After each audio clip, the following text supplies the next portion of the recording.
예, 변호사님. 네. 갤럽이 지난 5일에서 7일까지 여론조사를 한 내용들을 보면 우선 좀 눈에 띄는 게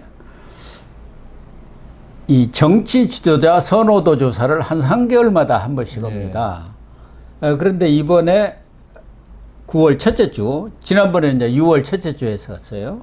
9월 첫째 주에 조사한 이번 그러니까 조사를 보면 이재명 대표가 19%, 한동훈 장관이 12%로 지금 7% 차로 3개월 전 6월 첫째 주에는 이재명 22, 한동훈 11%, 그래서 11%에서 7% 차로 이렇게 좁혀졌는데, 그러니까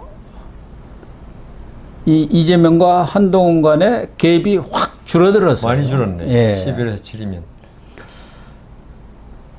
그만큼 한동훈 장관의 어떤 대국민 이미지가 많이 개선이 됐다고 봐야겠죠. 아, 제가 볼 때는 제가 이제 그 유튜브를 잘 안 보는데 예. 유튜브를 보다가 한동훈 장관하고 그 야당 국회의원 간의 설전을 좀 봤거든요. 예. 물론 한동훈 장관이 조금 그 어떤 국회의원을 대하는 태도에 있어서 조금 문제가 있다고 느껴질 만한 부분이 있지만 있습니다. 근데 그걸 예. 떠나서 예. 또 야당 국회의원들이 과연 국회의원도 품위가 있느냐 이런 부분은 또 상당히 문제가 있어요. 품위에 질문하는 게 이건 뭐 대정부 질문하는 건지 네. 자기 선전하면서 한동훈 깎아내리게 하는 건지 네. 알 수 없을 정도로 그런 부분에서 한동훈 장관 그때 무슨 의혹까지 있었던 것 책으로 나왔던 것 같은데 누가 책을 했죠. 그런 걸 그게 계속 이제 언론이라든가 알려지면서 한동훈 장관에 대해서 이 야권이 지금 어떤 정권 수권 능력에 네. 의문을 가지는 사람들로서는 아 지금 그 정부 그러니까 이쪽 보수 쪽 여기에 좀 뚜렷한 주자가 없는 것 같아요. 네. 있더라도 아직 뭐 시간이 좀 많이 남기도 했지만 좀 많이 남았죠. 문제가 있어요 또. 네. 홍준표 의원 뭐 많이 나서고 있지만은 워낙 그동안 쌓아놓은 게 있어가지고 별로 이미지 개선이 잘 안 되는 것 같고 그다음 저는 원희룡 저기 누굽니까 안철수 이런 분들이 이번에 보니까 형편없더라고요 지지율이. 홍준표, 이낙연 3%. 그러니까요. 오세훈, 원희룡, 김동연, 안철수는 2%, 유승민, 이준석 이런 사람들은 1%. 근데 사실은 크게 의미를 둘 것은 없는 거예요. 48%가 아직은 누구인지 뭐. 특정인을 정하지 않았다. 누가 더 바람직하다는 생각을 갖고 있지 않다고 했기 때문에 반이 아직은 다 응답을 안 해서 좋아하는 사람이 없어요. 정치 지도자로서. 그렇죠. 특히 이 최근에 정치가 너무 이렇게 극한되기를 가면서 정치에 대한 혐오감이 맞습니다. 아주 팽배해 있어서 정치 얘기 나오면 싫다는 사람이 많아요. 맞아요. 그런데도 불구하고 이 이재명 대표와 한동훈 장관 간의 갭이 이렇게 많이 줄은 것은 어쨌든 한동훈 장관이 지난해 6월에 첫 조사 때 4% 나왔습니다. 과거 윤석열 대통령은 2020년 1월인가에 한번 처음 올랐는데 그때 1%에서 시작했어요. 그리고 지난해 12월에 10%를 넘어섰고 10%가 나왔고 이번에 12%. 그러니까 마의 10%라고 하지 않습니까? 근데 한동훈 장관은 좀 의미는 있어요. 한동훈 장관 스스로는 정치에 안 한다고 그랬기도 하고 그다음 대답을 안 한 적도 있고 그러니까 현실 정치에 아직 뛰어든 사람이 아닌데 12% 나왔다는 거는 이거는 그리고 지금 야권의 뭐 가장 유력한 주자하고 7%밖에 차이 나는 거. 이거 뭐 이재명 대표는 뭐 본인은 말을 안 할지 몰라도 뭐 다음 대선에 나오는 거는 거의 뭐 정해진 사람 아닙니까? 그렇다고 봐야죠. 그런데 이 7%. 깜빵에 가지 않는 한 나온다고 봐야죠. 깜빵에 안 가더라도 그 공직선거법 위반 벌금 100만 원 이상 받으면 못 나옵니다. 못 나오죠. 못 나오는데 그러니까 현실 정치에서 가장 그 다음 대선에 유력한 주자라는 사람하고 이거 나올지 안 나올지도 모르겠고 그 다음 또 어떻게 보면은 야당이 주장하는 검찰공화국의 대표 선수 아닙니까? 거기다가 지금 윤석열 대통령이 검찰 출신으로 대통령이 됐는데 정치 초선 뭐라 그러나 초짜죠. 쉽게 말하면. 그 말 쓰기가 좀 뭐해서 그런 사람은 대통령이 돼가지고 지금 사실은 뭐 언론의 탓도 있지만 국정이 상당히 이렇게 난명상을 이룬 것도 있지 않습니까? 네. 그런 거 볼 때 한동훈 장관에 대해서 마이너스 요소가 꽤 있었어요. 그렇잖아요. 네. 뭐 검찰 출신이라는 것부터 지금 이재명 대표에 대해서 정치 검찰을 압박한다는 것부터 그다음 정치 무경험자라는 것부터 네. 인데도 그리고 본인이 뭐 대선에 나선다 안 선다 전혀 뭐 지금 뭐 알 수 없는 상태에서 그래 7%라는 차이까지 접근했다는 거는 이거는 반대로 생각하면 있죠. 이게 그 이재명 대표를 비롯한 더불어민주당이 얼마나 못하고 있냐가 그리고 이재명 대표가 얼마나 국민들한테 실망을 주고 있냐가 이번에 나타난 걸로 봐야 되거든요. 그렇죠. 이 국민의힘 후보들 중에는 한동훈이 29%, 홍준표 7%, 원희룡 5%. 차이 나네요. 형계가 지금 차가 났어요. 전에는 좀 엇비슷했는데 네. 이제는 아주 압도적으로 압도적이네. 29%고 민주당은 이재명 45, 이낙연 4, 나머지는 뭐 얘기할 것도 없고 예. 여기 이렇게 된 상황이고 지금 한동훈의 어떤 정치적 장래와 관련해서 일각에서는 내년 총선이 워낙 중요하니까 내년 총선에 서울에서 뭐 선대위원장, 공동선대위원장을 맡은 역할론이 있는가 하면은 또 어떤 사람들은 상당수 사람들은 바로 대선 준비를 하는 게 낫다. 내각에 머물렀다가 그 다음에는 총리를 한다든가 부총리를 하고 그렇게 해갖고 대선으로 나가는 게 낫다. 뭐 이렇게 지금 엇갈려 있는데 내년 총선이 더 중요하니까 만약에 한동훈이 꼭 차출이 돼야 한다. 그래야 이기겠다 하면 뭐 우선 차출해야 하는 거 아닙니까? 참 딜레마일 겁니다. 아니 뭐 대선에서 내년 총선에 지면 대선은 어렵습니다. 그렇죠. 그러니까 내년 예. 총선에 물론 뭐 정확한 여론조사를 통해서 한동훈 아니라도 이기겠다 하면 구태에 그렇죠. 나갈 필요는 나갈 없지 필요 뭐. 없죠. 그러나 이거 알 길이 없다, 불투명하다 하면 나가야죠. 당연히. 제가 그 국회 질의 답변을 보니까 한동훈 장관이 하여튼 어떤 수비 공격 이런 데서는 좀 능숙하더구만요. 네, 능합니다. 예, 법조인 출신이 되고 그다음 그 머리가 명석한 것 같더라고요. 예. 그러다 보니까 그런 면에서 시원한 진짜 뭐 사이다 발언이라 그래야 되나? 예. 그런 그 제가 그걸 보니까 야당 의원들은 어떤 논리보다는 어떤 그냥 어거지 쓰는 예. 그런 질문을 많이 하고요. 예. 그 한동훈 장관은 전부 다 그걸 팩트와 논리로 반격하더라고요. 거기서 많은 호감을 받았을 것 같아요.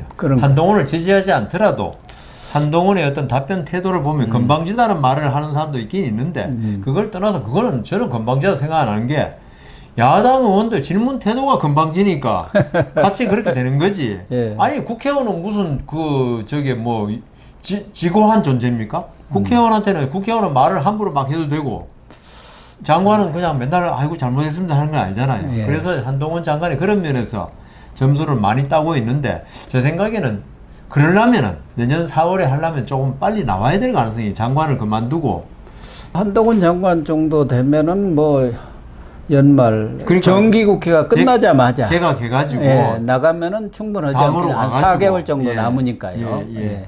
해가지고 존재감도 좀 더 알리고. 그 지금도 말에 약간 버벅거리는 거 있어요. 좀 무게를 더 두었으면 좋겠어요. 무게 두고. 근데 워낙 동안이고 이래가지고 무게 둬도 이게 잘 안 될 것 같은데 하여튼 좀 정치적인 수련은 좀 더 할 필요가 있다는 예. 느낌을 많이 받았어요. 그렇습니다. 진짜 정치 수련을 단단히 받아야 합니다. 지금은 장관이라는 자리에 있고 예. 그다음 아직도 비정치인이라는 그것 때문에 약간의 실수, 약간의 좀 무리는 용서가 되고 있어요. 예. 그런데 정치인으로 나서면 그 부분이 근데 그게 쉽게 그 버릇을 윤석열 대통령이 도리도리 한다고 뭐 그러듯이 그게 검찰에서 이야기할 때 우리 이렇게 보는 거 아닙니까? 그게 쉽게 안 고쳐지듯이 한동훈 장관도 쉽게 안 고쳐지거든요. 그러면 그렇다면은 빨리 정치권에 들어와가지고 예. 어떤 수련을 좀 해가지고 그렇습니다. 예, 좀 능수능 그 한동훈 장관이 좀 노련함 아직 그 나이에 갖출 수가 있는지 모르겠지만 좀 예. 능수능란 좀 예. 능구렁이 예. 이런 걸 좀 갖추면은 무적이겠더라고요. 네, 그렇게 좀 세련되고 네, 무게 있고 세련된. 예, 그런 모습으로 좀 변화가 되려면은 아마 너무 늦게 네, 그러면 안 나서는 돼요. 안 네, 되겠다. 그런 생각은 듭니다. 좀 변신이 조금 변신이 필요합니다. 예. 또 이재명 대표 입장에서는 한동훈이 이렇게 바짝 추게 오는 거 이게 썩 탐탁지는 않게 보이겠습니다만 또 하나 이재명 입장에서 상당히 기분 좋게 들을 만한 이 여론조사가 또 갤럽에서 같은 날 했는데 단식 효과가 꽤 있다. 네, 그렇다고 그러더라고요. 지난주 여론조사에서는 민주당이 7%로 급락을 해갖고 27%대 국민의힘 34%가 됐는데 이번은 다시 7%가 네. 올라왔어요. 특히 호남에서 18%로 급등을 했고 이 20대는 3%입니다만은 30대 15%, 40대 13%가 이 지지율이 상승을 했어요. 예. 연령별로. 70대도 7%가 올라가 버렸어요. 특히 사무관리직 이런 쪽에도 14%, 학생 8%, 그러니까 직장인이라든가 이 젊은 대학생들 전반적으로 다 올라간 거죠. 예, 다 올라갔습니다. 뭐 TK, PK 가리지 않고 다 상승을 해서 우리 국민들의 어떤 그 국민성이라고 할 수 있을지 아니면 이재명의 저러한 단식이 국민들로서는 설득력이 좀 있었는지 동정심도 있을 듯고 설득력이고 그런 것이 복합적으로 이렇게 그렇죠. 상승 요인이 됐는지 어떻게 보세요? 제 생각에는 제일 처음에 단식을 시작했을 때 그게 검찰 수사와 맞물려 가지고 저 단식이 검찰 수사를 회피하게 한 술수다 이런 여론이 많았어요. 예. 그런데 이게 아까 말씀하신 국민들이 잘 잊어먹는 거 가면서 그런 그 단식에 대한 동기에 관한 여론이 논란이 그냥 다 잊어먹어버렸어요. 네, 그렇죠. 그래 단식만 이제 화제가 되고 부각이 되죠. 예, 부각되고 단식에 대한 동기는 들어가 버렸어. 예. 그러다 보니까 이게 원래 단식이 그런 불순한 동기에서 했다는 여론이 확산돼가지고 내려갔던 게 예. 그런 동기에 대한 논란이 없어지면서 예. 그냥 원래 이치로 온 거죠. 방탄 단식이고 꼼수 단식이다. 예. 그 인식이 지금 줄어들어 버렸어요. 국민 중에 많은 분들이 그렇게 그걸 내세우는 사람 없어요. 그냥 단식하고 있구만. 오히려 텀블러에 뭐가 들어가 있냐. 예. 그다음에 이게 출퇴근 단식이 맞냐. 그게 다 과연 단식이냐. 이런 사소한 문제로 예. 사실은 단식에 있어서 왜 단식했냐. 저 사람이 그게 중요했는데 예. 그리고 단식의 명분도 되게 추상적이고 약했는데 그런 데 대한 논란이 없어요 지금은. 예. 그래 단식이 그냥 일상화돼 버렸어요. 예. 일상생활 비슷하게 지금 이재명 대표한테는. 예. 그러다 보니까 국민들이 가장 그때 지지를 철회했던 것 중에 하나가 수사를 회피하게 한 단식이란 그게 없어지니까 그러니까 상승한 게 아니고 네. 그 원래 있던 떨어졌다가 다시 원위치 된 거죠. 그거지. 복원된 겁니다. 뭐 그걸로 그 단식으로 인해서 그 지지율이 올라갔던가 이런 건 아니기 때문에 네. 이재명 대표로서 뭐 크게 기뻐할 일은 아니고요. 그 국민들이 벌써 단식에 대해서 많이 일상화됐구나. 오히려 이거는 이재명 대표한테 불리한 겁니다. 단식에 대해서 별로 관심이 없는 거예요, 이제. 당신 단식에 대해서. 단식해가지고 쓰러져가지고 막 앰뷸런스 오고 하면 또 어떻게 될지 모르지만은 네. 지금 많은 제가 SNS를 보니까 뭐 출퇴근 단식이 한 사람도 있냐. 뭐 이런 식으로 뭐 텀블러에는 뭐가 보약이 들었냐 이런 글이 많더라고요. 이런 걸 보면은 단식이 일상화되면 이게 영향을 못 미치지 않습니까? 네. 네. 우리 국민들이 또 좀 동정? 짠하다. 네. 동정심이랄까? 그런 것들이 또 좀 강하지 않습니까? 뭐, 그 처음에 네. 단식의 그런 동기라든가 명분 이런 것은 이제 잊어버리고 아이고 네. 벌써 열흘이나 됐어. 열흘이나 됐네. 참 안 됐네. 뭐 이런 것들이 있다 보니까 특히 호남 같은 데서는 그동안 지지율이 쑥 빠졌다가 이번에 이제 많이 맞습니다. 올라와가지고 서울에서 빠진 것을 호남에서 뭐 벌충을 만회를 한 겁니다. 예, 맞습니다.